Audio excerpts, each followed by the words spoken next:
watch this video and you're gonna cry. At least we can laugh at your eyes as you cry, like in the corner, like a little girl in the fetal position.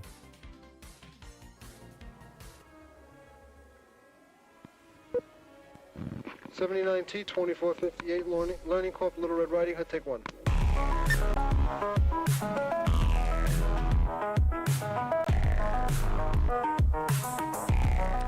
There's just something to be said for the classics. Morning, fellas.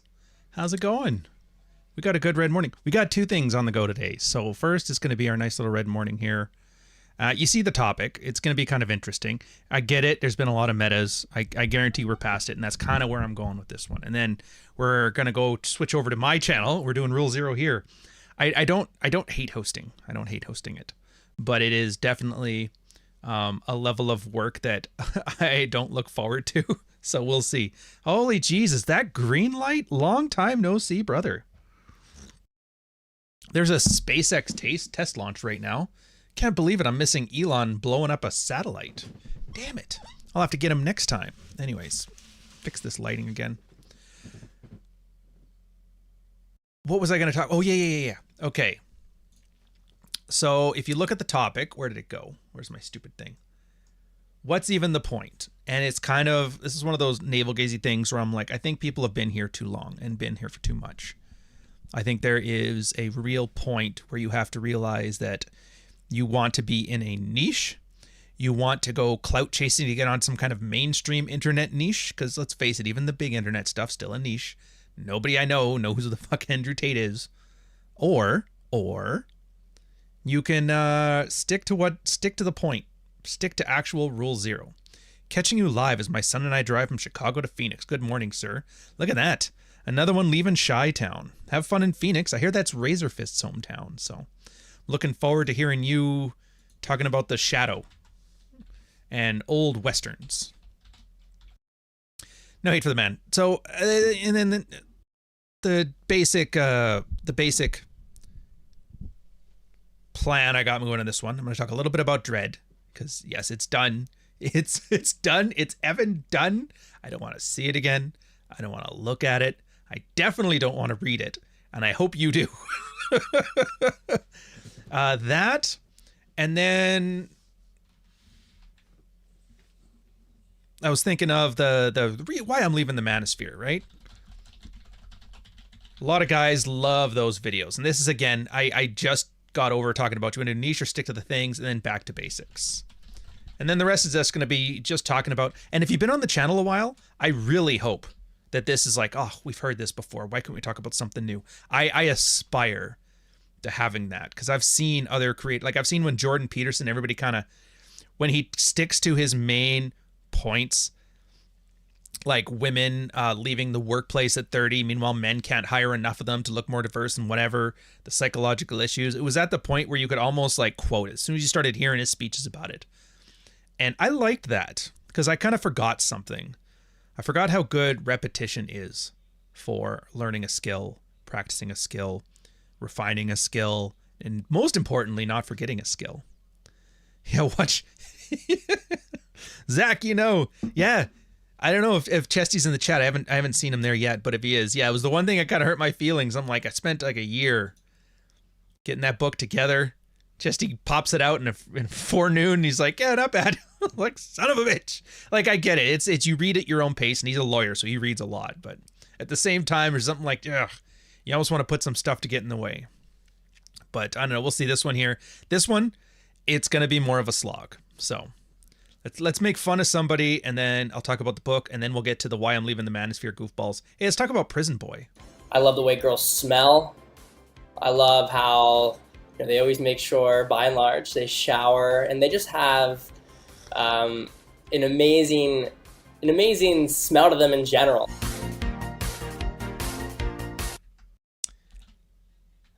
I need to get those, those free Tibet signs everybody has? Just one of those free Pat Stedman ones or like a Nelson Mandela thing. Oh, dude. Meme idea. Some of those free Nelson Mandela podcast or free Nelson Mandela. Yeah, there's a ton of like, yeah. Oh boy. Oh, we're going to have some fun on this. So it's all steak today. Out Couch is turning in for sizzle. I'm trying to save as much sizzle as possible for the Rule Zero part here. For this, I'm trying to do my best. 2 lawyers and an idiot might be Ryan's best idea all year. Okay, so Dread, the book, it is done. I am sitting here. I am staring at my Amazon Kindle KDP page. Yeah, there she is. You have your bookshelf on there. It lets you know all the books you have ready. I have the paperback and I have the, what do they call it? Hardcover, or no, paperback and the Kindle edition. That's the one.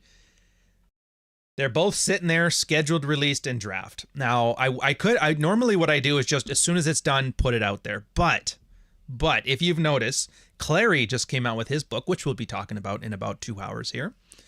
Paul just finished his book. He's doing pre-sales, and I didn't like the idea of, because we have a very similar, like most of our audience has a lot of overlap, and I don't know. It just doesn't sit right with me to have everybody sitting there and like 5 of us are like, bam, $10 books out. It seems like we're competing with each other. It's just weird. So I'm like, you know what? I'm going to stagger this a bit. Let people soak up Clary's book. Let people soak up Paul's pre-sale of his Flaming Red Tits, the book. and then we'll sit on the serious work. I mean, it's early anyway. Normally I have this out around Christmas, so the topic for Rule Zero is a world without men, by the way.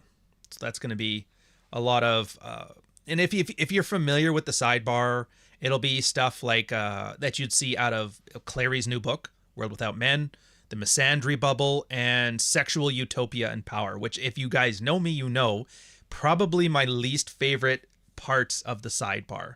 I find them to be very whiny, traditional conservative, and our comeuppance is coming, and I find it a bit of a contradiction that they're even there with Michael's story, but, you know, it's there, so I guess we're talking about it. And Clary's not here, so I have to be the curmudgeon instead of being the guy that's, there's Ryan with this, trying to be contradictory. So now I have to be that guy, and somebody else gets to be the Ryan that I get to shit on for being contradictory. Hey, Kyle, what's going on, brother? Anyway, so as it stands now, a week, maybe 2 weeks, I'll set the thing out. It's looking pretty good. Yeah, but I mean, if you want to find out, if you want to follow along on that, I'm going to be sending all the updates through the Substack. The Substack has replaced the email list. It's a wonderful tool. It's actually a neat social media platform. I'm kind of tempted to just take my Twitter and move it over there, like 90% of what I do, and post them as notes. But I'm not sure if people like the idea of a note spamming on their Substack. But I'd have to check the stats to see. Like I said, I've really come to enjoy the platform, and I enjoy what it does. I don't know enough yet. I have to do like a deep dive into the stats and the numbers and all that nonsense to see how useful it would be to start using the note feature there, because I don't know enough about how people use the platform yet. Anyways, so that's it there. So that's it for Dread. Title's done, the cover's done, and then I get to start on the audiobook. I get to start on the hardcovers for all 3 books, because they've just added that feature in the last year. So it was after Praxeology Volume 1 left. So now I get to put all those out. I might even do some changes, because I don't know. I'm pretty sure Files, I'll look through that one again and see some things. Anyways, that's it for this. And we're going to go back to why I'm leaving the manosphere. We're blazing through the topics today because I don't really need to spend that much time pitching the book. You're already sold. And if you're not sold, I'm not going to be able to sell you. So the why I'm leaving the manosphere. Oh, perfect timing. Rich Cooper's advice. Probably the best advice I've ever received from anybody. And I still use it to this day. Don't work with retards. And don't work with people who work with retards. Damn, that's good. Total off topic. Is it crazy the different looks that I've had over the past couple years? We got now like a sort of semi faux hawk mohawk, the mullet, high and tight, mustache, beard, clean shaven, stubble. I don't know how you guys can keep up. Why I'm leaving the manosphere. You guys have seen these before. Every content creator, especially in like the manosphere, which I'd argue has never been a thing. Everybody keeps talking about the manosphere like it's a thing. And if you look at the history of it, the term never really caught on until 2012. And that's when there was this feminist rag called Mother Jones. I don't know if you guys remember Mother Jones. Let me know if you don't remember Mother Jones. It's kind of the same as Jezebel, or what's the other ones? Kotaku, like all of those kind of feminist BuzzFeedy type things. They were just all about outrage and that. And I can't remember the specific author. I think it was one of those no-name ones where they say editorial staff. Why'd you shave a gap in your mustache? That's just how it grows, sir. I'm a Salvador Dali. That's just how it works. Anyways, they came up with this term because it was like, they used to call it the blogosphere. And everybody blogged, and bloggers would link to other bloggers that they liked. And in that way, they kind of created their own networks, which I found was a great organic way. Much better than Twitter does now with algorithms, right? Because it's curated by the people in the know at the space, as opposed to whoever's the best and loudest and most annoying sneako out there. So they wanted to Roosh at the time was like the big bad villain. Roosh was the Andrew Tate. Tucker Max had just finished his Andrew Tate pivot to finding Islam. In his case, he just found women and family. But Roosh was there, and he was the big bad evil pickup villain, and they wanted everybody to be apologizing for him. So they, instead of just like the blogosphere and there was a bunch of guys talking about sex and stuff, they just called it the manosphere, like a play on words. And they did that so that anybody that they talked to, like Paul Elam or Karen Strawn and that, they had to sit there and apologize for Roosh. It was basically an attack. And if you can see, it's working just fine now. Right now, it's the same thing with the red pill. Oh, what about Pearl, Sneako, and Tate? It's like, what do you want me to talk about the Three Stooges before? Like, I get it. He put his head into a vice, slapped both of them in the mouth, poked one in the eye. It's like, it's not my fault you look at this stuff. I know like my memes, I don't see anything that any one of those three put out. I have never watched one of their videos. Other than, like, I've caught clips when I needed it. I ask you guys, like, can send me something that Tate said so I can put an ad out. And that's literally all I've ever had to watch for it. That's why it kind of surprised me when I went on Kyle's show. And he was, or not Kyle, but you know what I mean. And she was showing me this clip of him saying Tekken for pennies. By the way, the second channel, Digital Ryan, you're going to love it. I saw his little clip, like, oh, Ryan's an idiot and he plays Tekken for pennies. And I'm like, dude, Tekken for pennies? Like, Tekken 8's coming out in January. That's a great premise and intro. Like, I'm so going to use that. It's going to be a blast. It's going to be an absolute blast. Anyway, so that's what my point is. Like, the manosphere was never a thing. These guys were never connected. You're trying to connect the men's rights advocates, which are mostly feminists, allied male sneaky fuckers who are like, hey, you promised us equality. Where's the equality? And the girls are like, shut up. And then the sympathetic ones are, I'll fight them for you. And then a bunch of soccer moms who are very knowledgeable. Don't get me wrong. Like, I'm not throwing shade against the honey badgers or anything. They're very good at what they do. They're very researched. They're very thorough. Herb Goldberg has written an awesome book on the hazards of being male. Esther Villar has perfectly articulated the male condition in 2023, back in the 60s or 70s when she did it. And the men's rights guys have been around for 50 years and accomplished nothing but awareness. Awareness of a fact that people are knowing of and decided to not care because nobody cares about the plight of men. I think the best you'll find is that when a girl's son, when a woman's child gets like attacked by Me Too and shit, and you'll see that like, I was a hardcore feminist and I thought all men were this and blah, blah, blah, and believe all women, but then they came after my boy. And now I'm a men's, like, oh, for fuck's sakes, really? Just a naked power grab. Naked power grab. Variety is the spice of life. Next to the non beard, maybe braided. I am not pulling that stupid date site look. That guy was ridiculous. I'll never understand. Like, dude, I need to become a joke because it's apparently very easy to get attention as a joke. Way easier than it is to try and take your life seriously.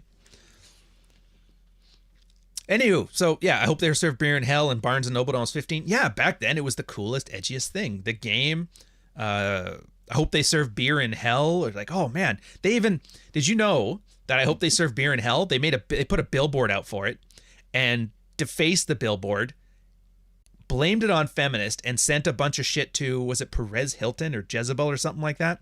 Something to the effect of, look what feminists did to this evil misogynist. And of course they ran with it because they need content. And they're like, yeah, sticking it to the patriarchy. F Tucker Max. And Tucker's like, sweet, book sales. I'm half tempted to put out an ad on a billboard for fuck files and then just like pee on it and then look what the feminists did to our work, guys. They're coming for us. But like, Yeah, it's a nice book about marketing. Now, you get this. This is the landscape, right? That's the landscape. Any guy who wants to talk, publicly about men's issues, whether it be sexual, whether it be identity, and I'd argue they're really only the two that are men specific. Yeah, like how do you deal with this at work? Well, that's mostly just like a career issue, and that's pretty co-ed. But male sexual strategy and male identity are pretty much solely male things, regardless of how many women say they're here to help. You get two responses. The first guy becomes an apologist. Well, he's actually not that bad. Well, actually, I guess three types. He's not that bad. He's saying good points. He just has to do it like this. And as soon as you do that, and I'd implore you to go back to my old article on power games, and it's also in volume 1 Praxeology. I'm not mistaken. I think. It's either that or fuck files. I hate to say it, but like all the books are blending together now. I've become that guy. I forgot more than you ever did. Anyways, good way to picture this is put human interactions in two camps. There's open communication and closed communication. Open communication is just sharing ideas, swapping ideas, talking honestly, forthright. It's all signal.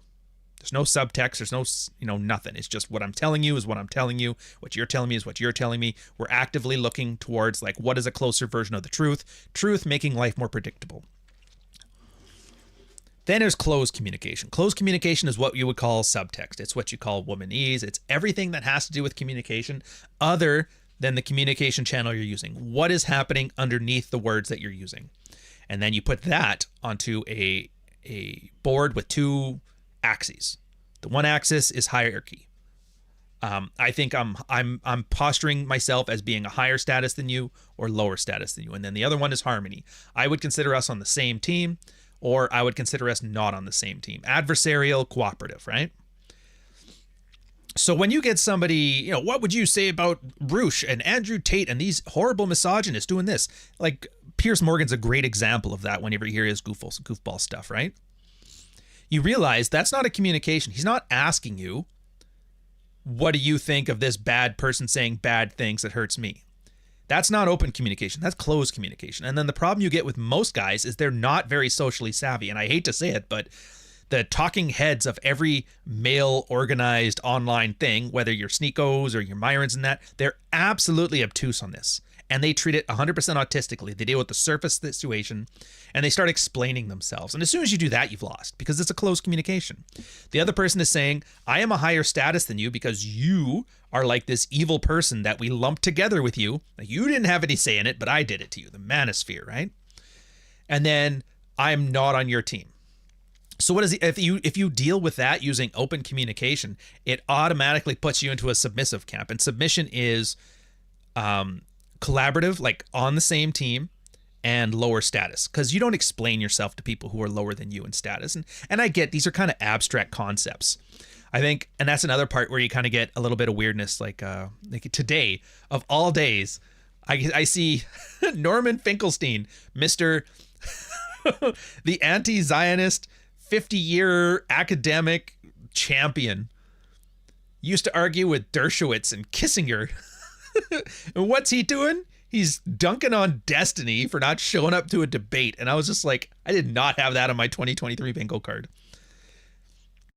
And that's what you get. You get like goofy guys. Like that's the mystery side. That's the Sneeko debates where they're not actually, where they pretend there's some status hierarchy they're fighting over. But you see, it was really just two retards fighting. And that's the problem. When you see two guys fighting over status that's non-existent, it just comes off as cringe. So there has to be a level of self-awareness too. And this is where, like, I strongly suggest you take this stuff seriously, but also not too seriously. I've never seen anybody win on some kind of hierarchical battle between who owns the soul of the red pill or something stupid like that. Never wins. Even Rolo, one guy in an attack piece against him called him the so-called godfather of the red pill. And he was doing it to poke fun at him. And Rolo's like, whatever, I'll just own that. Yeah, call me the godfather, whatever. It's kind of like Noam Chomsky. The most important intellectual of our time. That's what they always used to say about him. Every time he was introduced, every speech, the most important intellectual of all time. And then he got up there, he's like, it's funny you mentioned that, because had you read the entire quote, what it says is, he's the most important intellectual of our time, so I don't understand why you write such horrible stuff about American foreign policy. And I'm like, right there, sums up people who don't understand and they play stupid status games, right there. Turning it into our word. I'd rather play Starfield than watch Red Pill. See? And that's just it. Not a single person is thinking about you, about the audience, right? I don't mean you specifically. Like, I'm not talking about Zach Moore or Hack IT or Bucket on Head. I mean an audience. And this is something I think is annoying. And I know this is a bit of a tangent, but we'll get back. You get to guys who like, okay, so what are the red pill talking points? Vasectomies, laminate shit, the pay gap, hoes. Oh, gotta talk about hoes. You can't talk about male sexual strategy and not bring up the girls that are most likely to encourage your sexual strategy and the hoes. And let's shit on them because, you know, the girls that put out, that just ain't right. We need those girls that don't put out, you know, for male sexual strategy. It's like, Jesus. But not a single person thinks, what is an entertaining way to deliver content to an audience, to a demographic? And you guys get stuff right now. Don't get me wrong. I'm not saying like Pearl or Myron isn't good at what they do. I don't think they're good at what they do. I think they're the best of what's available, you know? Like, don't get me wrong. If Jerry Springer decided to come out of retirement, or if Maury Povich decided to come out of retirement and start doing like laminate shit, White Claw power hours, they would actually crush right now, arguably. And Chad's bringing up a good point here too, the whole get in, get out part, and that's kind of a good. So as an audience, like I think there's two things that a lot of people miss. And granted, I'm spread pretty thin, so I don't utilize them as well as I should. One, entertain you guys. Like these Red Morning ads, the whole point of these things, like there's actually a thing to it. Like when I show you this. I've talked to Ryan Stone once. I'm pretty sure the whole conversation, I pushed him like pretty hard. What was hard, Ariel? The therapist will essentially give them SSRIs, which I think the sexual effects that SSRIs have on the body, right? Some. Like, Yeah. There's tons of, like, MAOs and, like, tricyclics that you're talking about, like, the type of SSRIs that used to be given to pedophiles. We don't give those to men. We don't give those to men. We don't give those to men. But he's not as informed as, like, I think he would like to be. Yeah. See, when I show you guys something like this, there's a point to it. Like, yes, I get it. Entertaining, dancing, that's all fine. But I don't find it's useful unless you actually provide some information to go with it. Otherwise, why are you in the red pill space, right? So in this one, first off, it's showing you the debate is essentially about as staged and manufactured as an infomercial. Hence the infomercial music. Yeah, they say this thing cuts and slices and dices. Wait a minute, tell me more. Is it $29.95? Oh no, it's $10.95. You're like, holy jeez.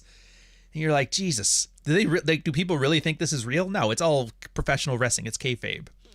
And then the premise of that one is they just go back to their little hen circles, and which I guess I'm what I'm doing here.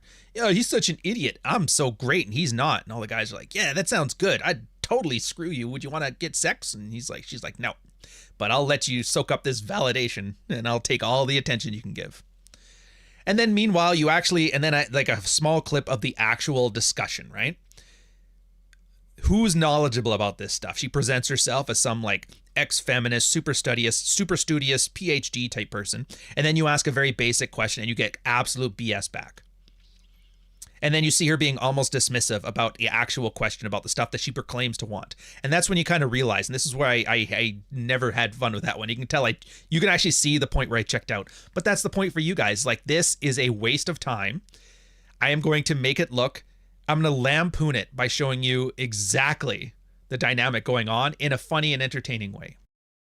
Pack it with some dense little jokes because, dancing keys, bam.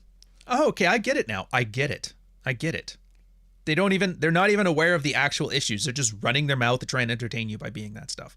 Like, if you cannot talk about mental health, which I think is a BS term anyway. You can't talk about mental health and men without bringing up SSRIs and their sexual side effects. You just can't. Nonstop Dre, $3.60, $2 super chat. The Ryan pill is the solution for $69.99. You got to put a 7 in there.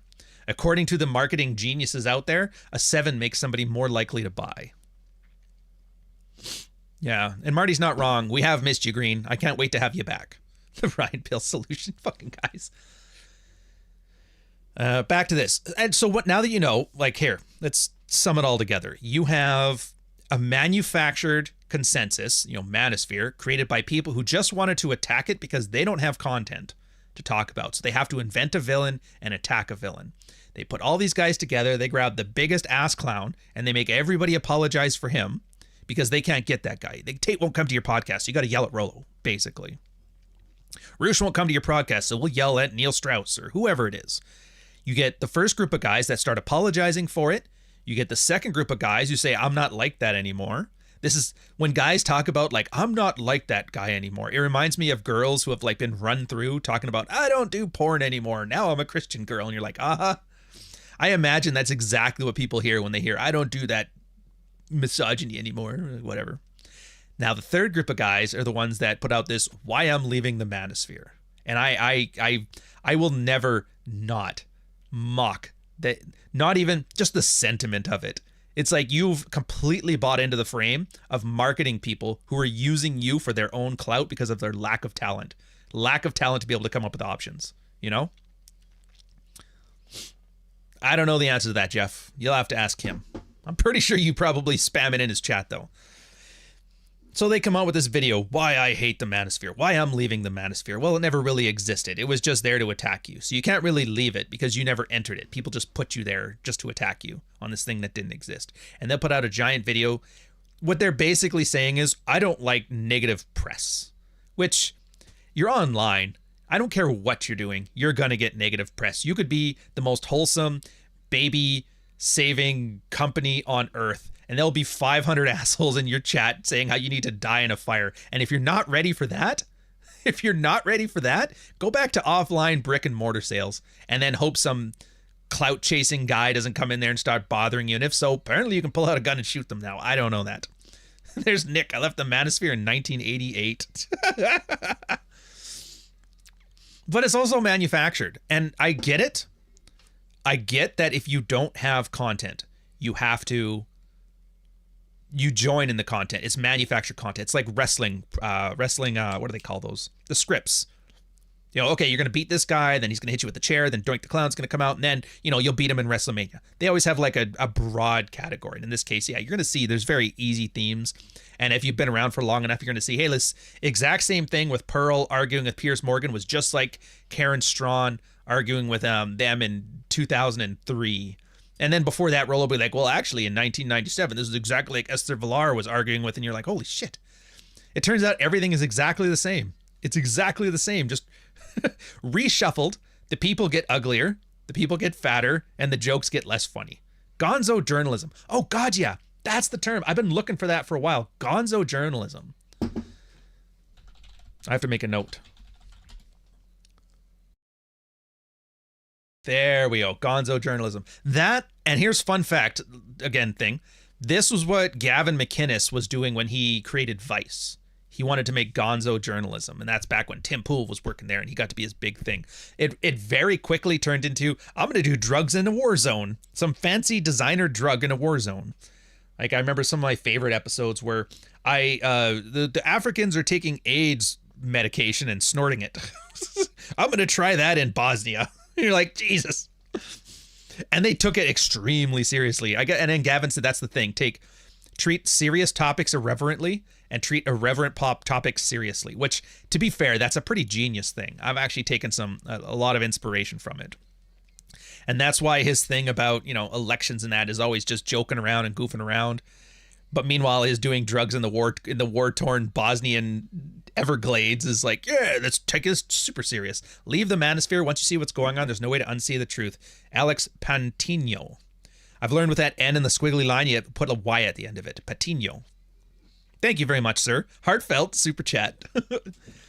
Yeah. But I mean, yeah, then they say they're leaving the manosphere. You're not leaving the manosphere. It's not a thing. It's an attack vector. That's all it's ever been. There is no manosphere. You mean to tell me that a Christian traditional conservative, a pickup artist, a angry sexless guy who's ranting about economic statistics and like red pill guys who are talking about sexual strategy. Like, do you think these guys have anything in common other than having a dick? Probably. Not really. Not really. These are already very abstract abstract concepts anyway, like a red pill, an MRA, a MGTOW. Nobody really knows about them, and nobody really understands the difference anyway. So the fact that everybody's fighting over it and trying to put it under some umbrella banner, it's just ridiculous. The whole thing is silly. Nobody outside of the internet knows what any of this stuff is, and most people aren't on the internet because they're busy at their jobs.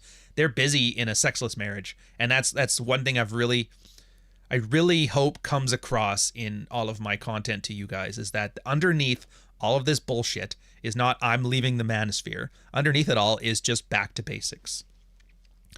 Like, has Pearl ever talked about what a covert contract is? She talks about how red pill she is. That's, I would argue, nice guy behaviors and covert contracts. Most likely the bargain bin basic, like, if you can't get past that, that's your ABCs of red pill. Absolutely. Absolutely.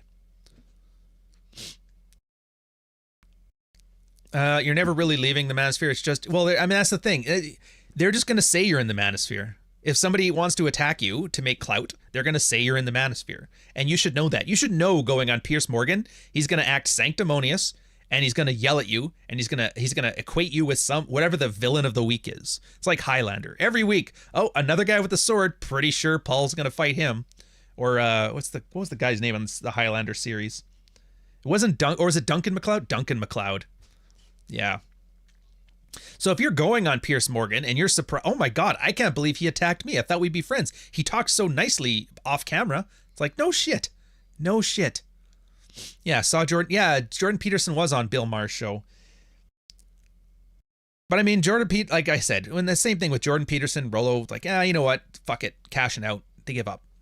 I totally understand that. In fact, I encourage it. I'm like, good. I think more people who have earned their stripes need to cash out. Because there's already people that have cashed out with no souls sitting here grabbing eyeballs. At least somebody who's deserving of it, or somebody who's earned it. I would rather have Jordan Peterson being a dancing monkey clown for whatever it pays the highest price than like a Sneeko. You know what I mean? Because at least you can go back. It's like, you know what? I don't like his new stuff, but I loved his old stuff. It's like the Smashing Pumpkins. Dude, huge fan of Melancholy and Gish. Not a big fan of Solaria. What's that one? Or Solaria, Tarantula, whatever his new ones are. It's not a Tony the Tiger thing. Stripes means the stripes you put on your epaulets, sir. It's a military reference for you. That's the one. Duncan MacLeod. Or Connor MacLeod. Connor and Duncan. I can't remember which one was the TV show and which one was the movie. Not that it matters. So they say this. And the whole point is you realize it's just more the status quo always wins. As soon as you say why I'm leaving the manosphere because you don't like it, and all it means is the people that they've lumped you in with, you don't like them. But you don't say that because that would require self-awareness, right? Like for me, I just have to put out an ad of Tate calling me an asshole and how we don't like each other. That's my I'm leaving the manosphere. And it's not I'm leaving the manosphere. It's like, don't lump me in with this idiot. Don't lump me in with that idiot either. Got nothing to do with these guys. I don't like A, I don't like B. Instead, no. You have to accept the frame of the other person. No, there's a manosphere and you're definitely in it. Well, this is my official retirement notice. Like, who are you sending that letter to? Who are you sending that quitting? I quit. Signed, whoever. Hand it in. Whose desk are you handing it into? Yeah, even when I become Digital Ryan, you'll still be Couch Ryan. I probably will be, unfortunately. I'm an independent idiot. Yeah. Oh, yeah, special snowflakes, just like every other six-sided frozen piece of water. Every snowflake is unique. Identically unique. Again, underlying all this, there is still young guys who have no direction, no sex life. There is still married guys with no sex life, kowtowing to their wives, hoping not to get divorce scraped. There's all that underneath. And that's the only people who lose in this. That really is. And I don't even feel bad for them either, because I've seen these kind of guys. They love to complain about how hard they have it. Oh, my wife won't touch me. Oh, the kids won't talk to me. I'm just trying to be the best father possible, the best husband. I can't get laid. Girls just want a 6-foot man with 6-figure salary, blah, blah, blah. And then you offer the smallest bit of wisdom that requires the smallest bit of effort. And what do? Do they take it and go, holy shit, that worked. What else do you got? No. It's F you. You don't understand my pain. And I realized they don't want to win. They don't, well, whatever that means for you. I get it's a kind of a container word. They don't want to win. They don't want to thrive. They don't actually want to address the thing that they are complaining about. What they want is to commiserate. And that is, I would argue, if the before the term manosphere even became a thing, there was weak-willed men who wanted to suffer and have somebody hug them for it. There is an entire branch of prostitution designed for women who look like they could sleep with you, but instead let you cry in their bosoms, like mom. Mommy prostitute. The girlfriend experience. In fact, if you ever do, and I don't know why you would, but I mean, I have, and I'm sure you would too, you'll hear stories of like, I used to be a prostitute, and one of the biggest things I noticed is guys didn't even want to sleep with me. They just wanted somebody to vent about their frustrations and problem and have somebody say, hey, baby, it's going to be okay. That's it. Manpreet Singh Sohai got $101 or $100.01 Australian super chat. Dude, the 1 cent warms my heart. That penny is worth more than $99. I'm just kidding. No, thank you very much for this. Just finished the sidebar series. Brilliant work. Thank you. Heartfelt. It is. And I wish I could take credit for it, but I can't. Because it's not me. And I think that's something else that other people don't really catch on to this. This is not about one individual person. This is a lot of men. If I could wave a magic wand and re-envision every person within the red pill to a standard that I thought was good, it would literally be the same as like accountants or lawyers, some kind of living document, body of work, a bunch of people practicing things in the field, reporting back their findings, getting people to do it, coming back. It would be boring. It would be effective. It would have zero hype to it, but we don't live in that world. So this is what we get. That's the one we get, but thank you very much. Don't forget six-pack abs. How could I forget six-pack abs? It's always the weirdest thing, too. Yeah, so you have to, and this is where that's the other thing you'll get that's next to, I'd say it's almost worse. Why I'm leaving the manosphere? Because everybody here is an idiot. Nobody's trying to solve anything, and they're just trying to dance like clowns for pennies. And it's like, of course they are. And you kind of are, too. That's why you're putting out this video. Do you think anybody cares if I am leaving the manosphere or not? No. Do you guys, I could die, and in 6 months, none of you would even be like, who? Oh yeah, I remember that guy. I would be the Stefan Molyneux. Actually, I'd argue I'd be the Stefan Molyneux in like a month. You know, that guy that you're like, oh, I remember him. I used to love that video of his where he did the thing. And that's about as much recollection as you can give. As much recollection as you can give. See, there's no leaving the manosphere. That's such a arguable thing. And every time somebody does one of those, two things happen. One, you solidify critique. Well, he just said he's leaving the space. The space definitely exists. If it didn't exist, why would he say it there? And then two, they go back to doing exactly what they were doing before. That's the funniest part. Why I'm leaving the manosphere. You say you're leaving the space that you're getting attacked for being in, and then you continue to do the exact same thing. Talk is cheap.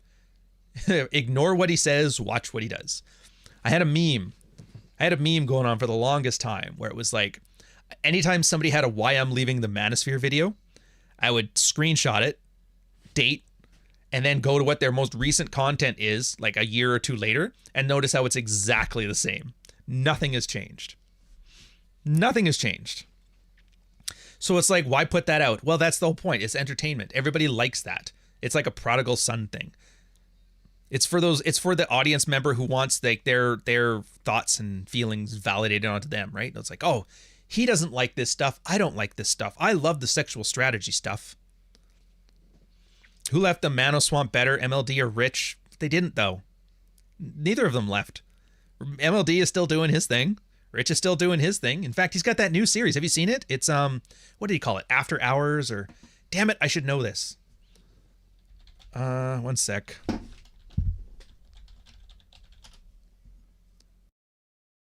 Walk around. Yeah, come on. I can't look it up right now. But yeah, it's his own version of like a Fresh and Fit thing. Looks like it's doing pretty well. Seems fairly entertaining. I don't watch Red Pill content, so I can't comment on it. But yeah, nobody leaves. Nobody leaves. There's nothing to leave. You just do your thing. And it's not a pivot to a different content. Dude, I'm almost out of Red Pill content. And I'm down to two solutions. One, move on to something else. Or two, start at the beginning again, repeat what I did. And that's kind of where I'm thinking. Yeah, Carl's the only one who left. Pulled his books in that too. Exactly. if you're going to leave, you just leave. This reminds me of those relationships where it's like, if you do this, we're getting a divorce. And every guy's like, oh, I better not do this thing because I don't want a divorce. Not one guy has thought, all right, don't hit your ass on the door on the way out. Something about just standing up for yourself. And this is, again, 101 basic level red pill stuff. The emasculation paradox. That's literally the first field report. The first thing in the red pill. Keone Galt, 2008. August, I think, or maybe October. Anyways, it's 2008. Forever ago. It's like 15 years ago. And he was talking about the emasculation paradox, where a guy would, everything I say is wrong. It's all about double binds. And if you want to learn more about double binds, it's actually, I believe, a narcissism thing. There's a great YouTuber called Theremin Trees who talks about it. He's like a shrink who talks about shrink stuff. And double binds are really a control mechanism. Same as I was talking before about the closed communications. It's just a way to kind of like seed control and status in a group. And yes, they're abstract concepts, but in our brains, they actually work fairly effectively. So when you give somebody a double bind, in other words, if I do this, it's wrong. But if I do A, it's wrong. And if I do B, it's wrong. So no matter what I do, I'm always wrong. That was it, ladies' night. That was it, ladies' night. Seems like a good show.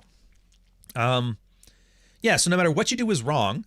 And so what happens is you really left with two decisions. And it's like, well, if she's going to yell at me and I'm going to be wrong either way, I'm just going to disengage. In other words, you give up. And then the alternative is you try harder the next time. Maybe next time is I didn't do A or B good enough, so I'll just do more. And neither one of those solutions are good because A, for the kind of psychological mess of a person who's using this as a control mechanism, all they're doing is continuing to use it as a control mechanism. Your life is never going to get better. It's just learned helplessness. You're being put in a cage and electrocuted every 15 minutes until you realize there's no point giving up. And then the guy just gives up. And then at that point, every girl will be like, what girl wants to be with somebody like that? A pushover, a caged animal. I'm done with it. They get bored, they move on, they divorce, or worse yet, they just beat the shit out of their man. Spousal abuse is actually pretty bad. Women beat men. Well, how could they do that? Men are so much stronger. Because if you break a man down like a horse, you can beat them. I remember, I'm from a ranch. I had to raised around horse girls, and you would not believe the amount of women that like smack their horses around. Dude, a horse will fucking kill you. It will kill you. But when you break a horse's spirit, you can smack a horse around and they won't care. That's why my favorite ranch story, my stepdad was like that too. He was fairly mean to his horses. But anyways, at one point he was, we were chasing cows for something and we had to cross over a creek and it has like a little dip to it. So he went to have the horse go jump over, but the horse doesn't really trust him anyway, because again, they have this kind of really crappy relationship.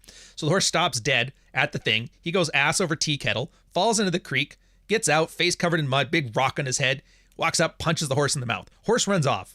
I thought that was the funniest thing ever, because now he's got to go chase down this horse on foot who ran a couple clicks down the road, and we're all laughing because we didn't like him either, whatever. So when he gets back, it's like, well, maybe you should stop treating your horse like subpar. Meanwhile, everybody else who like really loves their horse, dude, my sister, she loved her horse, my littlest sister. She used to take it to the bar because she learned this from a ranch hand, where if you're in a small town, they actually had a trailer hitch at our bar in our town. So she'd go there, get drunk, leave the horse on the hitch, come back every now and again, feed him some hay or whatever. And then doesn't matter how drunk she was, all she'd do is like crawl onto the horse, and then the horse would just walk home. And it'd be so funny because like I remember this as a kid with that ranch hand. Is like every morning you'd get up and you're like, oh, is he drinking again? Yeah. How can you tell? Because there's like a horse sitting just standing in the yard.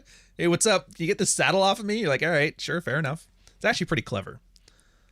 What does that have to do with anything? Nothing. I thought it was funny. Let's have some levity in this one, right? So yeah, I'm leaving the manosphere. It's such a nonsensical thing. And the part that gets me is I don't know how aware the audience of it. I think a big part of it is the audience buys into the kayfabe. You know what I mean? Not plausible deniability. What's the one? Damn it. It's that term you use when you know something is fake, but you don't care and you just roll with it. I mean, whatever. I know a guy who punched a cow in the face, got a cool cast of it. Oh, dude, a cow's skull is like wrought iron. Don't ever punch a cow in the head. They don't even get mad at you because it doesn't even register. Pearl used to have a drinking problem. Think she ever tried that? I don't know. Maybe. I wish I knew more about Pearl. I don't. All I know is that she Me Too'd her coach. And she hated her dad. And she dated a colored man and then broke up with a colored man and then colored women hate her, and that's all I really know. Yeah, like all men. Yeah, that's the whole thing. Men going their own way. They're never going anyway. They're just complaining about women. But that's because going your own way was never meant to be some kind of men going gult. There's this old blog from like the 90s and 2000s called No Ma'am, which used to be part of the men's rights activists. And what had happened was all of a sudden a bunch of women invaded the space because, oh, it's popular and full of guys now. Subpar mids can take over that space, and they did. And then all of a sudden nothing men's rights got to be discussed unless it was pro-women. And there always was a good reason for it. But then they left. And that was the whole point of men going their own way. It was men's rights activists who decided they were done with being run by, like, women are running everything and we need to fight for the rights of men. And now that whole thing has been taken over by women. So we're just going to go do it our own way. And that's where they kind of came up with the idea of blog linking, right? They're like, you know what? We're going to continue to do MRA, but no chicks allowed. We're going our own way. And, you know, if you like a blog, follow the blog, tell the blog to follow other people. And that's all they did. And that's why you've noticed, like, how come nobody's talking about doing cool stuff going their own way? It's because they weren't going their own way. They were ditching women in their space where they got to complain about why feminism didn't benefit them like they were promised. And that's it. And why I'm leaving this, it's like, dude, why would you even be part of that? I don't think I've ever unironically said I'm part of like a manosphere. I barely say I'm red pill. I mean, it's not even that it's an identity. It's just rhetorical device because I could talk about this stuff relentlessly. I'm fairly knowledgeable about it. I've read the books. I've tried a lot of things in my own life, so I know. And the things that jive with my experience, I replicate and talk about with you guys. The things that don't, and I can't get anybody to replicate them, I don't. Or I talk about it and then let you know. It's like, yeah, I've not enough data to know for sure. How are you going to leave that, though? The whole idea of calling it a thing. I don't know. Maybe it's this weird feminism, women have taken over thing where guys have a need to have themselves be part of some kind of identity group. You know, remember identity politics was like the worst thing ever, and how all of a sudden we're conservatives, we're neocons, we're red pilled, we're manosphere, we're blah, blah, blah. It's like, I thought you didn't like identity politics. You seemed to like it when it was working well for you, and then you hated it when it wasn't, and now you're leaving the manosphere. It's like, oh, fuck off. So anyways, enough about that bitching. Back to basics. Hey, brother, who do you think is the funniest member of Rule Zero Squad? Now, what's your favorite comment joke of theirs? I think Ryan brings good laughs. He does. Ryan is like British humor. It's like Monty Python. And people are like, if you get it, you laugh your ass off. If you don't get it, you're like... Thought Ryan don't. People just don't get his humor. Who's the funniest one on there? You mean besides John Fitch? I think John Fitch is the funniest member of Rule Zero, but he's unintentionally funny. One of the robot dogs. Seeing this robot dog in real life was pretty surreal and terrible. And Cappy's pretty funny. He can be pretty funny too. Who's the funniest member? 500 times, I still giggle every time I see that fucking thing. I got some new ideas. I think you're going to like them. I got some new ideas. I like it. So yeah, back to basics. I think that's going to be the direction for this channel a little bit. And we'll start here. I mean, really... it's been like 2 years since Goatmouth had his rant on Rich's channel. Has it been that long already? Jesus, man. It's crazy, isn't it? It's at the point now where it's gone from being like topical and on point to kind of cringe and outdated. And pretty soon it's going to be nostalgic and on point again. Just pennies for Tekken. Pennies for Tekken. I mean, technically I am British. Genetically, I'm 80% British. And I am in the Commonwealth. I could technically join the British Army if I wanted to. I'm just saying that's pretty goddamn British. I may have good teeth and I may have no accent, but it's still pretty British. Yeah, we call it a thing so we have the ability to think about it. That's the problem. Hey, Mayo host. Hey, Mayo, whatever. I'm going to call you Mayonnaise. Yeah, exactly, Mayonnaise. That's exactly the problem. We call it a thing so we have the ability to think about it. And that is the problem. You have clowns driving the bus. You call it a thing. Mother Jones called it a manosphere because they had the ability to think about it. Who's the worst person in it? Anybody in the military automatically knows this stuff. Is that as soon as you're in the military, as soon as you're in the uniform, you are no longer being judged as an individual. You are being judged as a member of the military. Basic training, they even give us a speech. If you go out, go get drunk, get thrown in the drunk tank, you're an idiot. If you're in uniform, get drunk, and get thrown into the drunk tank, the military is an idiot. Do you see the difference? Do you see now? Like, there's no way to be red pill and not be aware of this and reject it outright. Reject it outright because it doesn't work. What happens when you do that? Like, look at this. Women ain't shit. You've heard me make that joke. Women ain't shit, right? The whole point of women ain't shit is that if women are going to start talking about themselves like sisterhood, Uber Alice as like a collective, and I mean, they have like biological hardwiring to kind of lean that direction anyway. Add to that the social media amplification effect. You get a craziness. What are they judged by? They're judged by women. Women are judged by the attitudes of women. And it's not hard. You go on whatever. You go on TikTok. You go on Fresh and Fit. You go anywhere. You go on Twitter. Anywhere except for your actual life. And even in your real life, there's always that one crazy chick that's running her mouth. The Karen thing. Every woman now is a Karen. Every girl. Every black woman's a ratchet hoe. You know why? Because ratchet hoes get attention. Because Karen got attention. Women should really not want that whole identity thing either. It's no different here. It's no different here. Ryan reads something like 50 books every year. Oh, no, I don't. I don't read 50 books every year. I'm not going to lie. I've actually been I've written more books than I've read lately. And I found out a big part of it was just because it was too much of a stress, like too stressful to read. And that's why I have reading glasses now. The guy's like, yeah, it turns out because my eyes have to take too long to focus, it tires me out. So I can only read little bits at a time. And he's like, try this. And I was like, oh my God, is this how easy reading is supposed to be? That's awesome. I wish comic books too. I don't have a favorite part of ISOM. But back to basics. So if you're really talking about the basics, what is the most basic thing a red pill guy who first gets here needs to know? Basic bitch, how to get laid, and how not to succumb to shame. I would argue that, which, funnily enough, sexual strategy, positive male identity. I would say that is, regardless of who you are, regardless of where you are in life, those are probably the two skills that any guy who's having problems today can solve a big chunk, at least the low-hanging fruit of his life is solved by solving those two issues. Nice guy behaviors, I mean, are fairly simple. Glover talks about it incessantly. It's mostly about understanding the idea of toxic shame, failed parenting strategies, and covert contracts. The toxic shame is mostly just people using shame to manipulate you doing something. And it's one of those things, if you are, I am mayonnaise, you are Harry Carey. Fair. Karen told me you can't park here. I've been parking there for 3 years. Yeah. Let's see. Who decides you're worth? Start there and it solves 190%. Yeah. See that there's all these other things, using anger in a constructive manner. I would argue these all kind of go back to this, right? The shame thing. And I'd argue anybody who considers themselves to have learned anything in the red pill needs to be above being shamed. They guilt, absolutely. Absolutely. As a guy, you need guilt in your life. It is a very useful mechanism to solve issues.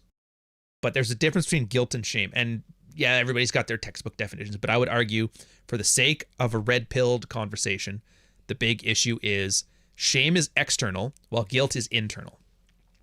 Guilt is you knowing you could have done something, or you did something that would align with your values, but you chose not to. And that guilt is the mental load that comes on you. It turns out, yeah, if you act like a Machiavellian asshole, stepping on people all the way up, that takes a toll on you. That's why a lot of people who are like that end up as like drug users and alcoholics and debaucherers. It's because, yeah, they need a way to like square that circle in their life, get that guilt. Shame, on the other hand, is other people will shame you into behavior. That is a group consensus. And I don't think there's any argument. I don't care how mainstream you want to sound. There is no mainstream argument for men are being treated better than women right now by the majority of people by default. They just aren't. And that's not even a bug. That's a feature. We are from a group of people that have survived and thrived as long as it did, specifically because we venerated women. Back in our caveman days, we did not survive. If we put women on the front lines in our caveman combat and we lost enough women, the tribe was over. You needed enough women because they are the bottleneck of human reproduction. Guys can nut hundreds of times in a year. A girl can have one kid, maybe two in a year. That's it. Twins. Twins are your best bet. So yeah, women are way more important than guys in this. In fact, I remember there was it a statistician or a geneticist? I wish I could remember, but they kind of did a thing like how low could the population get before we have a collapse and humans just go extinct. And it was pretty low. But the one thing they found was that men, you can drop to like nothing. You just need enough men for a genetic diversity so you don't end up having enough flipper babies that they kind of die off anyway, and it's funny because being from a ranch, I kind of know this too. So on a ranch, if you wanted to keep your herd of cattle, you need all female cattle and one bull, one Gunther, one bull to keep them going. And then every year you swap out the bull for another bull so you don't get inbreeding. That's basically it. Any other bulls that get born, you bring them over to the slaughterhouse. You keep all the chicks around. Guilt is I did bad. Shame is I am bad. Well, who decides what's bad? That's the point of this, right? Guilt is something you decide. Guilt is based on your own personal values, nobody else's. And this is well, Jesus said this. No, Jesus didn't give you these values. The church did, and they're using him to kind of sneak them in. What do they call that? Jesus smuggling. No, you have to make up your own values. What values do I pick? Well, you pick the ones that benefit you. This is the idea of master and slave morality. You know, it's as old as time. Marcus Aurelius, for fuck's sakes, was talking about this. Well, what do I know what to value? And that's the whole point. You have to try a bunch of things and then find out which ones are beneficial to you and which ones aren't. Maybe a corporate job. And it could put like simple examples. The whole thing where it's school is a waste of money. Degrees are just ways to put you in debt. There's ways in there and around that. Is that really true for you? Well, depending on your career choice, you may be forced to. Well, does your career choice pay well enough to pay off a student loan? Arguably, doctors, probably. Lawyers, maybe. Intellectuals, probably not. Humanities, probably not. But then again, you can go to a state school or a subsidized school and you end up paying a lot less because it's subsidized by taxpayers. So it's like, okay, I guess it's in everybody's financial interest as a society to have an educated population. So of course it's subsidized. I get it. Sometimes my buddy did this when he switched over to the public sector. His occupation, I know he had a bachelor's in business, but they needed a guy in an MBA for a position they were trying to promote him into. So they gave him an MBA program.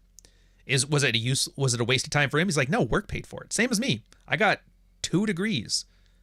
Work paid for one. Work paid for it. Doesn't cost me nothing. How much did you pay for it? I actually made money off of it because they subsidized my tuition, my books, and all this stuff. And then I got to take a tax write-off on that.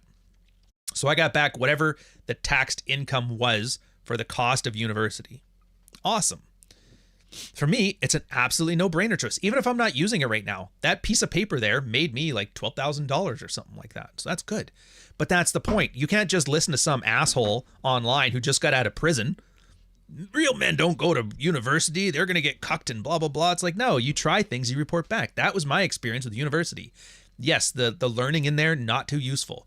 But as a tax incentive, it was absolutely wonderful. Getting work to pay for it meant it cost me nothing.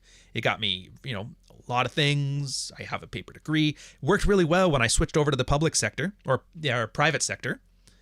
Because then they're like, you need a degree for this position. You need a degree for this position. There you go. I didn't really care what was in it. It's that piece of paper is all that mattered. Engineer is the highest return. Yeah, but you see what I mean? There's all kinds of arguments you can make on whether a university degree is useful or not useful. It depends on the cost of the place that you go to. Do you have to go to Harvard or do you just need anything with a piece of paper on it? Do you have work pay for it? Do you not pay for it yourself? There's so many, and this is the argument most people make when you start cheerleading these red-pilled things as if they're values, right? They're not values. They're suggestions. And how do you know which one to take? How do you know what to value? Well, try it out. For me, that's my value on university. For some guy who went $100,000 in debt for some 4-year degree that he can't really make use out of and he works at Starbucks, absolutely a bad idea for him. But then you swap notes with other guys. You'll tell his story. He'll tell your story. Another guy who's thinking, do I want to go to university or not? He'll listen to both of these guys and be like, okay, so if I don't do these things, but I do these things, it will work out better for me and then I can do a thing. Sounds good. So he's got his own value. And if he doesn't live up to that, if he still does the stupid decisions that end up costing him, that's where guilt comes in. I shouldn't have taken that loan for that degree. But it's not shame. Shame is when then his parents are like, you go to Harvard, you get that degree in underwater basket weaving, or you're no son of mine. That's shame. That ends up fucking him over. And that's other people cheerleading their values onto him at his expense. As a guy, you have to be impervious to shame. Because it works everywhere. You're not dating single moms. You're not a real man. Well, who the fuck is telling you that? Single moms. Gee, motivated reasoning much? Motivated value system? Overt manipulation through shame? Say it isn't so. Say it isn't so. Couldn't believe it myself. Yeah. And it's not society. It's people. It's people. Society is just a collection of people. You don't want to make it big like that. Apex. Got Paul in the chat. $4.99. Wow. 241 watching live. Great job, man. 241 likes needed. Hit the like button. Well, thank you, sir.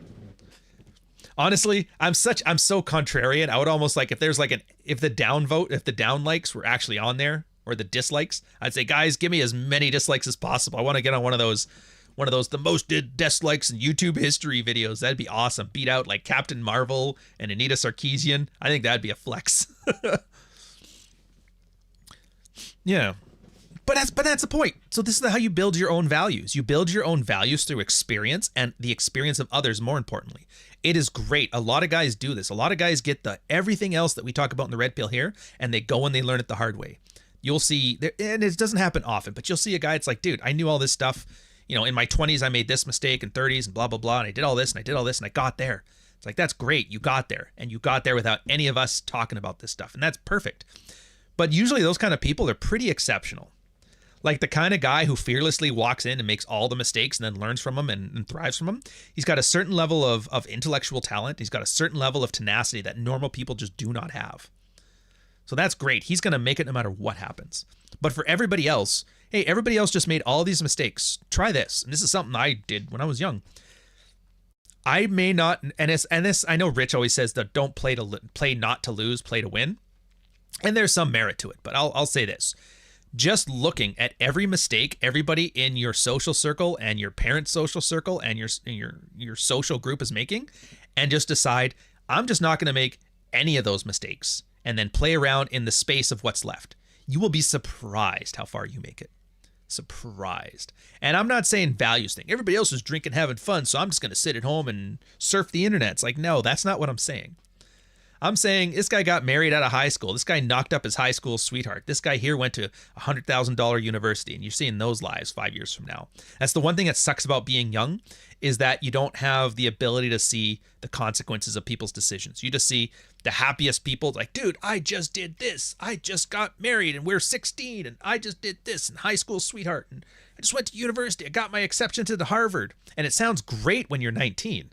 But then when the guy is 25, the married couple's cheating on each other. They've gained a bunch of weight. The kid's fucking on Ritalin. You see that dude with that massive amount of debt at Starbucks bitching about the patriarchy with purple hair, and you're like, all right, maybe that wasn't such a good choice. The one advantage, because they say age and wisdom are correlated. They're not, what the fuck is the word for it? I am having such a brain fart today. I blame the celebration on the book being finished. Causated. They're not causations. They're correlations. Catman, I see you. I'll get to you in just 1 second. So you see all these people and you don't see the consequences of it. The one advantage you get out of age, and I'm not even saying you have to be 60. I'm just saying like 25. 25 with a set of eyeballs on the back of your head. Just watch people, see what they do. And everybody's such a raging narcissist now. They post everything now. If everything is going great, they brag and flex about it. If everything is going poorly, they claim themselves the victim about it. You are getting a one-way mirror look into somebody else's life, for better or for worse, and realizing, oh my God, these are the mistakes to make and these are the mistakes not to make. But the one advantage of that is you get to see, oh, hey, like all the people from my high school when I went to my reunion, the 10-year, the 20-year, whatever, and you can just watch them now and you see all the choices everybody made, who got married young, who didn't get married at all, who was in a relationship, who didn't, who moved out of the town, who stayed in the town, who decided to get a degree, who decided to do this, and you got to see the outcome, all this stuff. And I'm not going to lie, most people, it's a very middling outcome. And I'm not saying this is like I'm better than anybody. I just mean everybody makes their choices and they live the kind of life that they chose, whether they know it or not.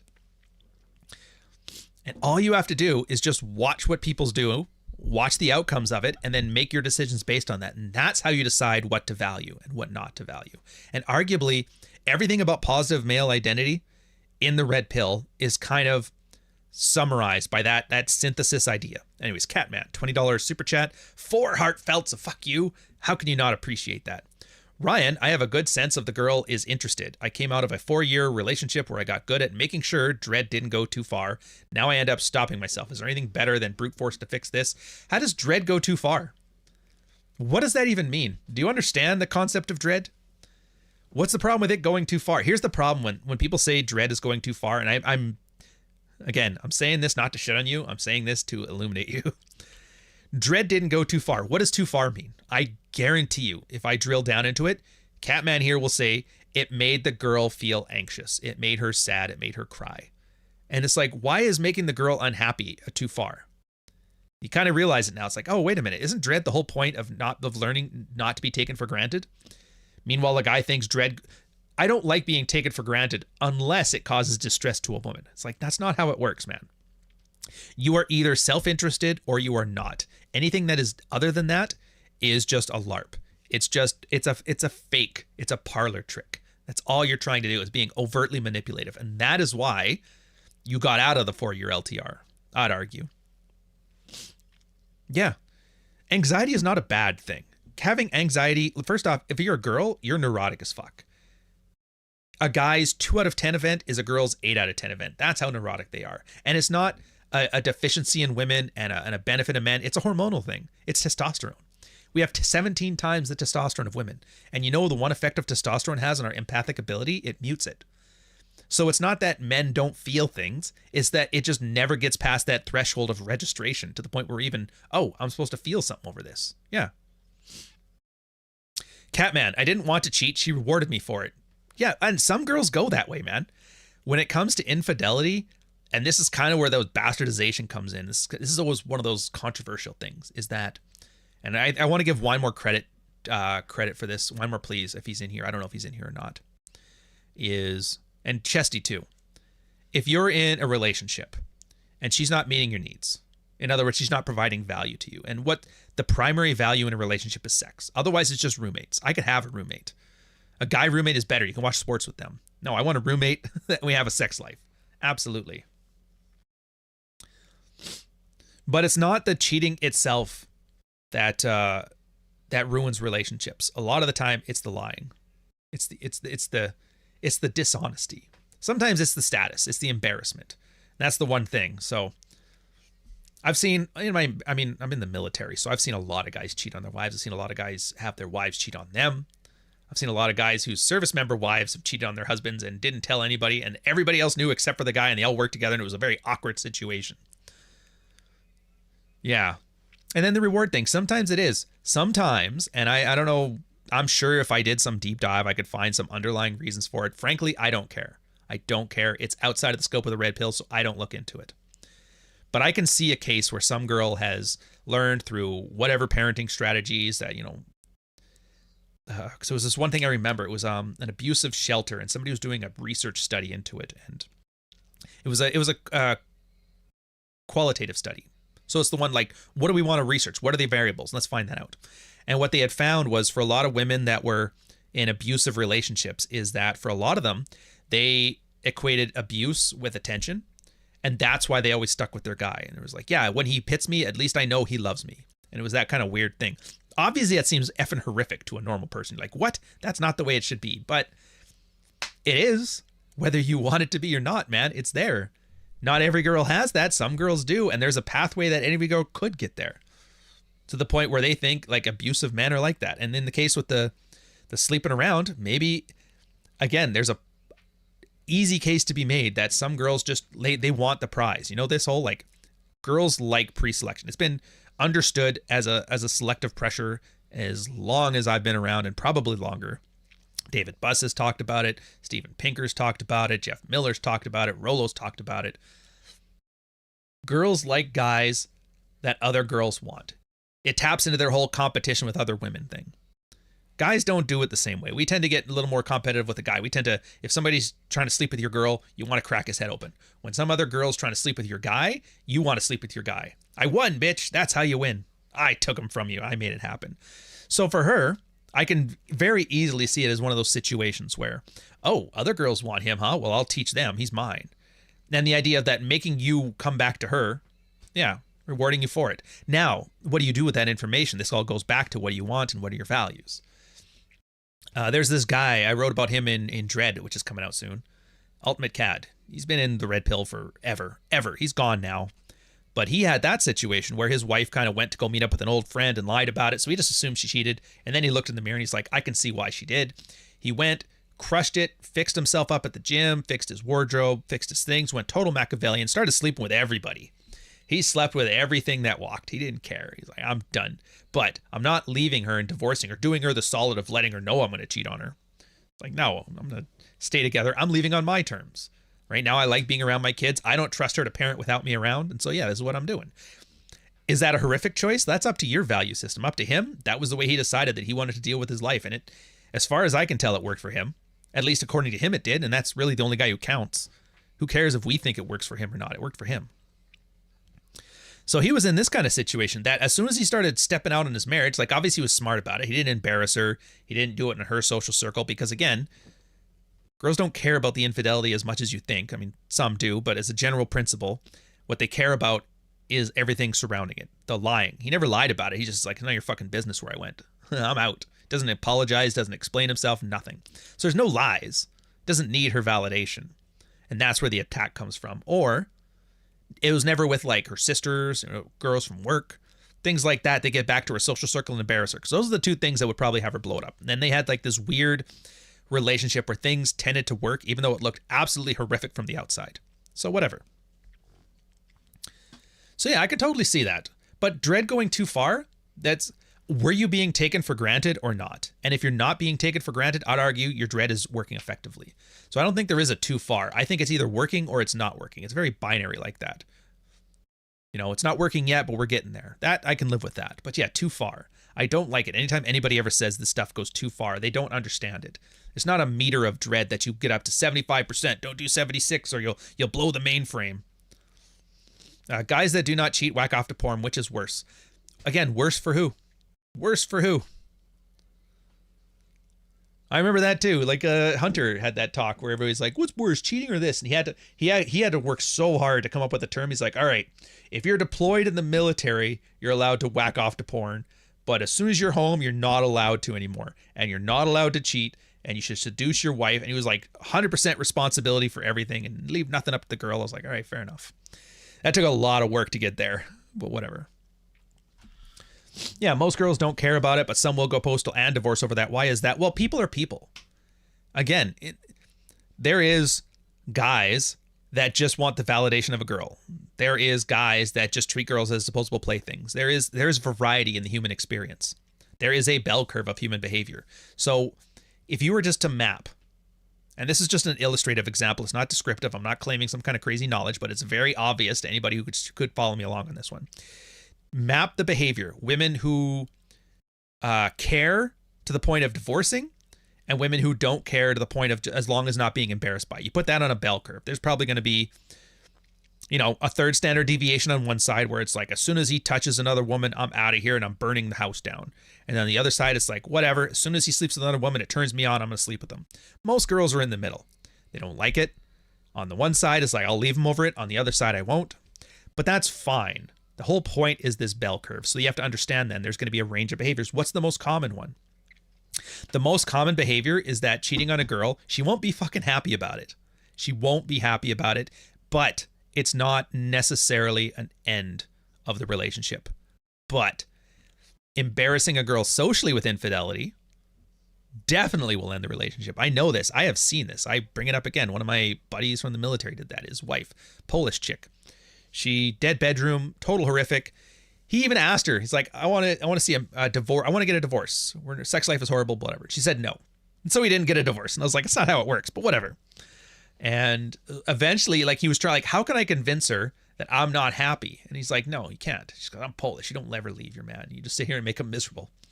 So he went and slept with this land whale from work, embarrassed his wife socially. And then now she was all for it. Now she took his dog and all that shit. And I was like, Jesus Christ. Tried to sleep with his best friend. It was a horrific thing.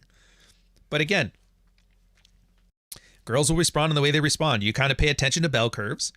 And this is why experience matters. Because if you've dated 10, 12, 20, 30, 40, however many girls you've ever dated, as long as it's more than 2, you're going to start to get an idea. You're going to start to notice patterns.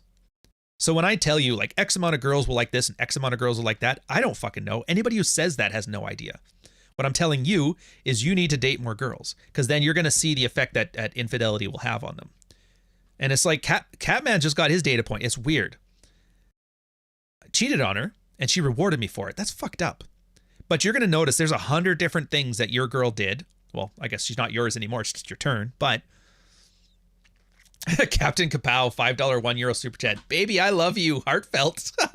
Oh, do I got that? Here. Baby, I love you! Baby!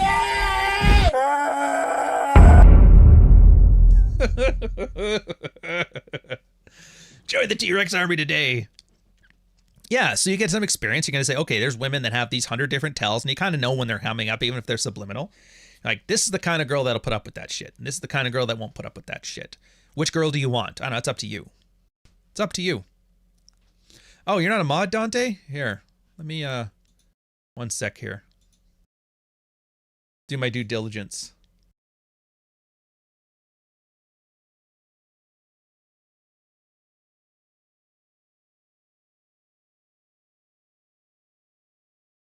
Yeah, that's you.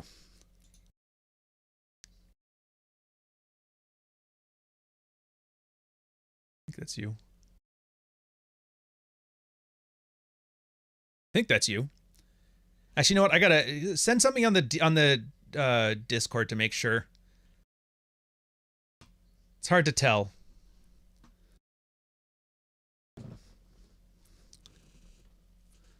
That's when we get divorced, got the job done. That's hilarious. I'll end it when a daughter and his wife showed, and not his wife showed. Oh, yeah, and that's the problem too. You're gonna get all these threat points, right? For a lot of these things, this is why you have to rely on experience, because a threat point.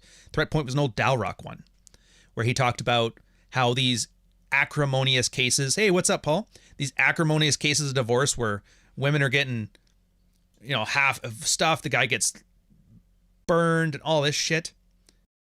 The problem with showing those off is that it is, here, one sec. Standard moderator. I gotta have Paul up. The problem with these sort of things is that you get a skewed version because you only know what you see. And if you have no experience, then you just see people on TV. They're showing you the absolute worst cases. And that tempers your intra-relationship decisions. So if every example you see is though, oh, he went to get a hooker and his daughter showed up. If that's the only example you see of prostitution, you're going to have a pretty messed up version of prostitution. Everybody's daughter's a prostitute. See, these 7 examples on the internet said it. Oh, everybody loses all this stuff in divorce. Look at these 8 celebrity divorces that are absolutely horrific or like. That's not what things are like. That's why you have to experience things. And that's the other benefit of it. So you get your own value system based off what you know. You get to learn about people based on what you know. I could run my mouth about anything. You have no idea if I know what I'm talking about or not. As far as you know, I could just be running my mouth. I'll put some fancy $5 words in there. I'll reference some studies that are peer-reviewed, and you know that's useful because, oh, well, that peer-reviewed study, that study's probably bullshit too. You get bullshit, referencing bullshit, referencing bullshit. It's like that human caterpillar. And because I have a number that's higher than somebody else's number and thing, you're like, oh, that's pretty authoritative. That's how Sneeko and Myron get to tell married guys, I'm 21 years old. I'm 30 and I used to work for the Department of Homeland Security, the biggest UBS program or UBI program out there. So let me tell you how things work. Bro. Wacky inflatable tube man arms. It's like, no. Trust your eyes, man. In the land of misinformation on the internet, the only thing you can trust is what you can see and what you can touch. Take anything you hear here and apply it to your life. Jive with your experience. Do you have some experience? Does this make sense? Does this jive with what I already know? Yes? No? Well, it jives with what I believe. It's not what I said. I said, does it jive with what you've seen? Does it jive with what you know? Well, I haven't seen enough and I don't know enough. Well, maybe it's time to go get some experience. Take some very simple steps. If it's about women, yeah, go date more women. Keep an eye open for this thing. All right, the infidelity thing, the pre-selection thing. Do these jive with what I've seen so far? Then you start to develop your own worldview, right? This is how you develop frame. Isn't Ryan a classically trained instructor? That adds credibility. Well, I was a military trained instructor, so I don't know what that means. I have my certification in adult learning. But again, just the fact that that's like saying, well, he could put a good paint job on the car. Does that make him a good racer? Are mechanics the best drivers? Probably not. You have to really, you can't trust me. You cannot trust me. Even if I mean well, even if I think I'm helping men, there's a good chance that I might be bullshitting you. And you have to trust your own vibes. Trust your own experience, you know? Yeah, and that's, and confidence, again, the positive male identity, same thing. The whole purpose of experience. A, you start to develop a more accurate version of humanity than you would just by learning things on the internet. B, you develop your own values because you start to see what things work out well for me and what things do not work out well for me. In Cat's case here, Catman's case, He had that whole situation with the girl, the cheating, the LTR, and dread too far and stuff. Did any of that work out for you the way you liked it? Well, this part did, this part didn't. Okay, so that's good. So now you know in the future, these behaviors are good thing. These behaviors are bad things. Well, what do I do if the girl has a mix of them? And they always do. Well, that's what boundaries are. That's how you've developed your boundaries. You've learned this. The kind of girl that rewards me for cheating on her is probably not the girl I want to be with. So if you're into this kind of drama-fueled nonsense, probably not going to work out. I'm not into that. There's your boundary. That's how you developed it. School of Hard Knocks. You were helped out by other guys on the internet blabbing about stuff, and you're like, yeah, that makes sense too. That makes sense too. All right, I'll integrate that with what I know and try our best. And if it works again, then it's great. We got Boss with £11, 99 pence super chat. Society shames dads for divorcing.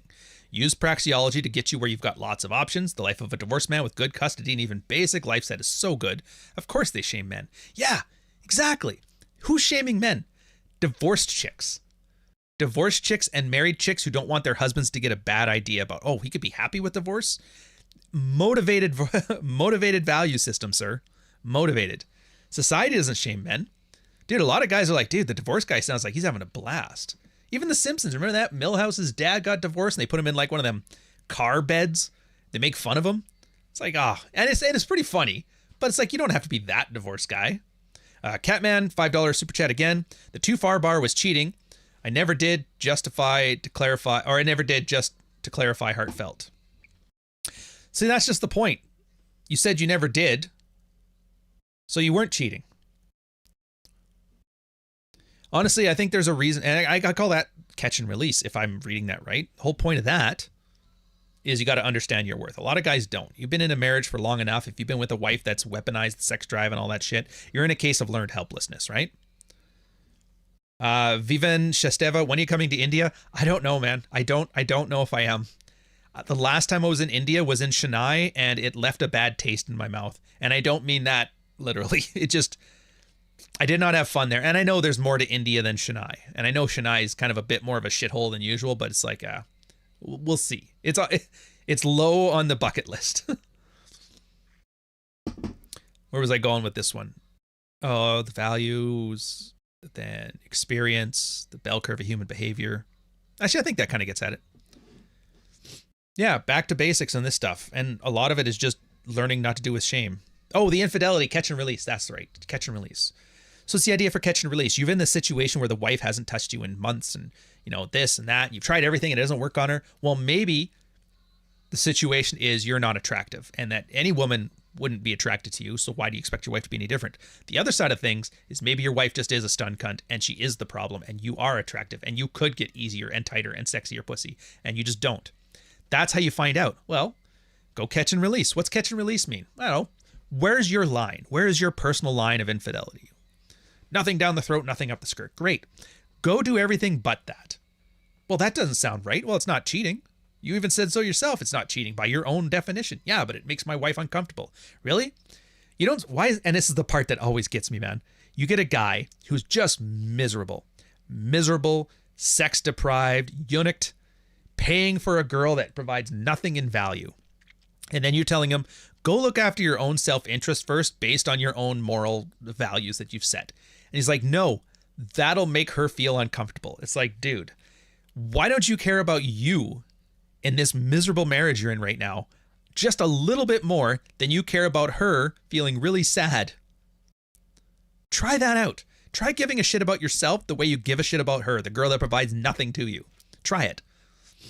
And so they go do catch and release. And sometimes it's easy. They'll realize, okay, the problem is I'm not attractive. I don't know how to open a girl. I don't know how to build rapport with a girl. I don't know how to sexually escalate with a girl. I don't have a logistics plan in place. Like, how do you go from talking to a girl to making it sexual to getting her back to an apartment? They don't know any of this stuff. And they're like, oh, okay, so maybe there's some things I need to work on. That's part of my own problem.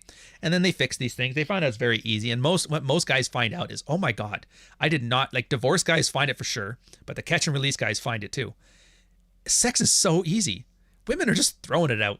They don't care about 6 figures and 6-pack abs and whatever. That's gold digger shit. Most girls just want to have fun and they're bored and they're stressed out from their job and they just like, I just need a dick right now.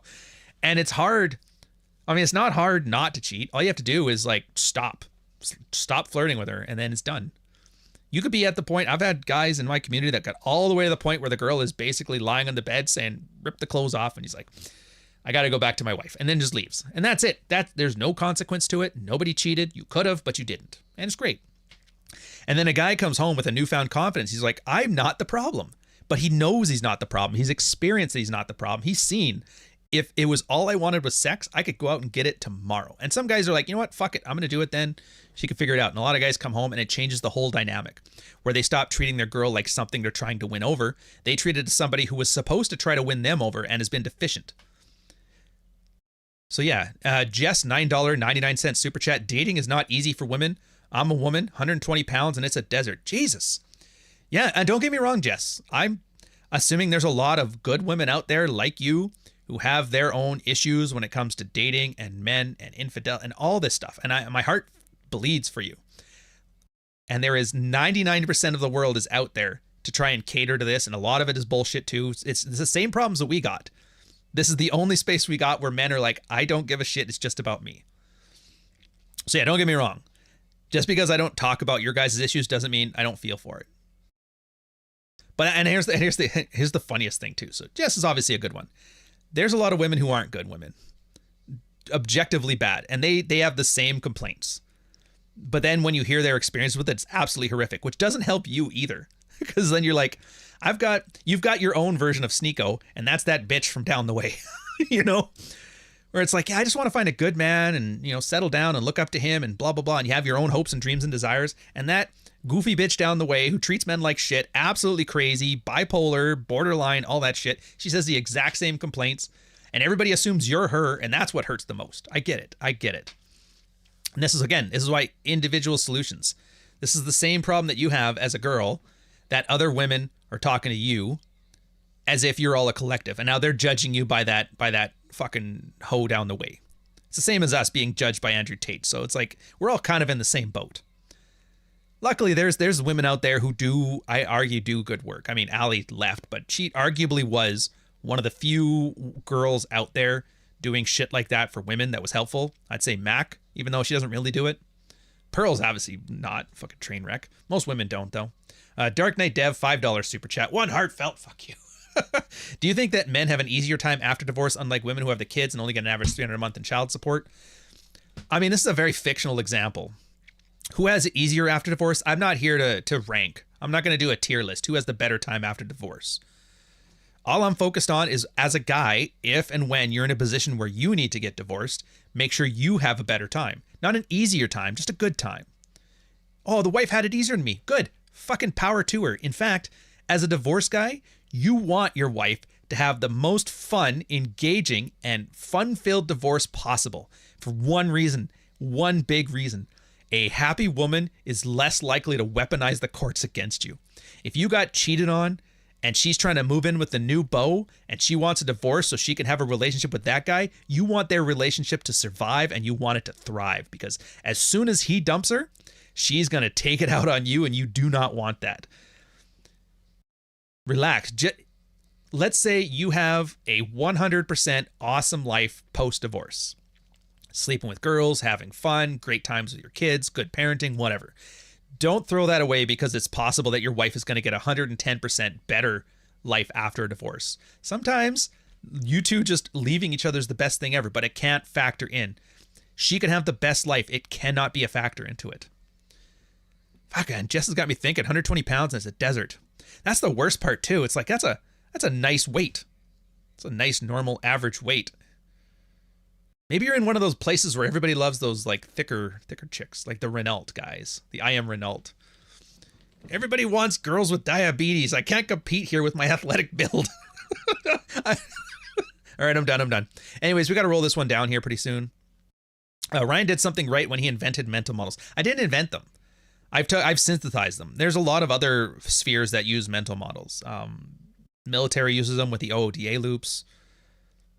A lot of psychologists use them when they talk about a lot of cultural critiques. When they talk about social constructivism, they use mental models too. Evo Psych people talk about it, like Susan Blackmore, when she talks about memetics and temetics. Yeah, mental models are essentially that, narrative-based decision making. Venkatesh Rao talks about it in his book Tempo, which I don't even know what to classify that as. It's just, I just took that and applied it to the red pill, the sexual dynamics. The same way that Rollo had taken pickup and evolutionary psychology and merged them together and put them in towards the audience. And that's how Rational Male and the Red Pill kind of came around. It was a mix between the science of evolutionary psychology and the practical art form of pickup artistry. I trust you and Rolo above all other men in the sphere. Never trust a man who says, trust me. I generally appreciate what you say. Don't trust me. Just consider it. You know what, Tim? If you want to appreciate me, go thrive. That's all you got to do. Don't get me wrong. I joke around about the 0 days since I was critically undervalued jokes when people are like, how does people not know about him? But I pretty much enjoy that. I like being cast iron. You buy this stuff once and then you fuck off and you live forever. It's perfect. I steal the thick chicks from Red Lobster. Fucking hell, Marty.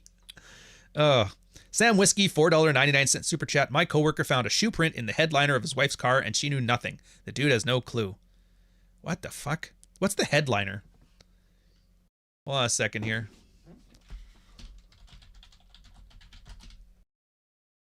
Oh! That's what that's called. He's talking about like the fabric thing that's at the top of the car to keep it from getting cold. A fucking shoe print there, huh? Yeah, that one's a pretty cut and dry case. Really? Kind of fake taxi setup for premise is this shit? Oh. Anyways, thank you, Marty, for the subscribe stuff. Actually, yeah, that's the one. So here, do yourself a solid. Do subscribe to the Substack. There's a paid subscriber, but you don't have to. Just be a normal subscriber. If at the very least, any updates that come, any book I'm writing, anything that I'm selling to you guys, it's usually up there in a preliminary form for free, so you can follow along. You can actually see why Red Pill is the way it is by going in there. Everything. Why are nurses and teachers considered 304s? Because most nurses are women and most teachers are women. And so there's hoes in there. And to be fair, nurses worked like a dog. And so they work hard and they play hard. They're kind of similar to military and flight attendants. Yeah, it's just basically girls that have to work shift work are just downtrodden and they like to unleash and have fun. So it's not that they're hoes, it's that they're overworked. Same as like a Japanese businessman. There's a reason why he does some deranged shit. Anyways, that's it for this one. I gotta go get ready for Rule 0. I guess I'll give you a quick, let me do the timestamps on this one. So a quick premise that's coming up on this one. You're like, it doesn't seem like a normal topic I do, which is true. The world without women. Partially it's because I like Clary's new book. It's peak Clary, and I do enjoy it. So I thought, why not get some of the topics in there? So he talks about 4 things in there: blind hatred, emotional hatred, conscious hatred, and ideological hatred of men. And I kind of wouldn't mind diving into that stuff. I'm probably going to skip a lot of his numbers thing, but I have notes on it just in case. Like his fake GDP economy, like how vital are men and women into the economy in general. You got the 2 things where like he makes the case about 60-40, men being in vital areas and women being in useless areas and vice versa. So 60% of men useful, 40% of women useless. And I'm like, I kind of like how that jives with men just checking out of the workforce. Men are down 20% in the workforce over lately. It's kind of a neat thing. The amount of hours worked per year, that's actually one I found very fascinating.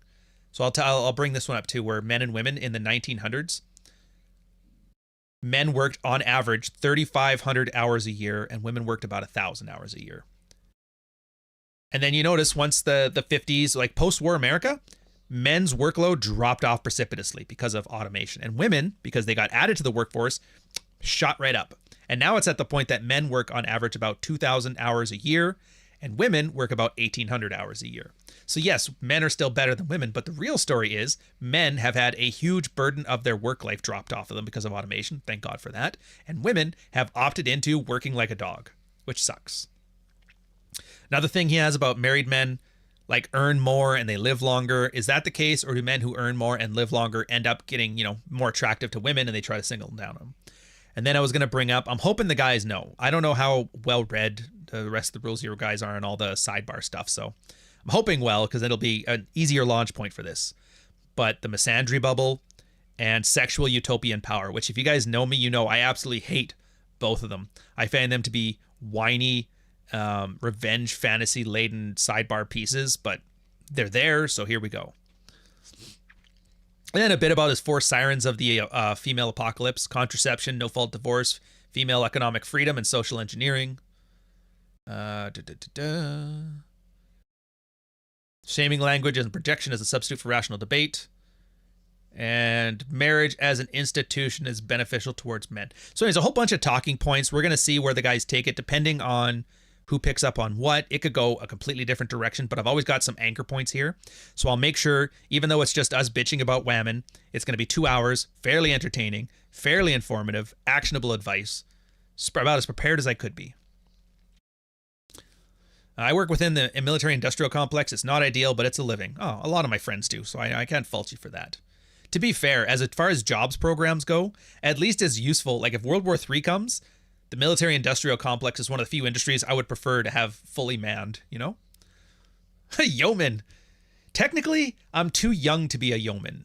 If you guys don't know, naval communicators, that was my position in the military. They merged signalmen and signalmen and sparkers or radio operators together. And if you were a chief signalman, they called you yeoman. There's like a whole history behind it, but that's a yeoman. And I can't remember what they called the senior radio guy. But now, instead of being called a yeoman, they call us a snack. Senior Naval Communicator, snack, SNC.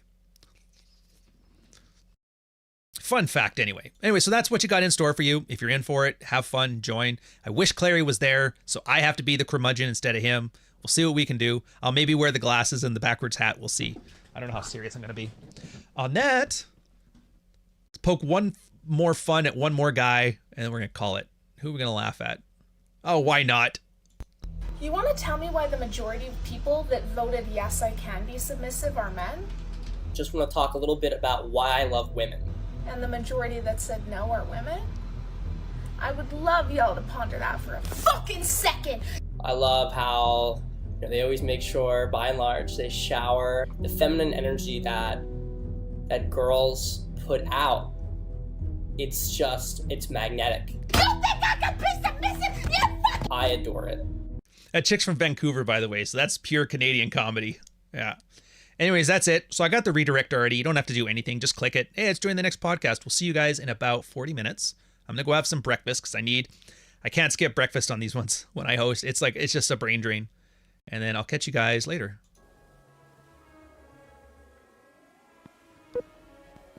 79T 2458 Learning Corp Little Red Riding Hood, take 1.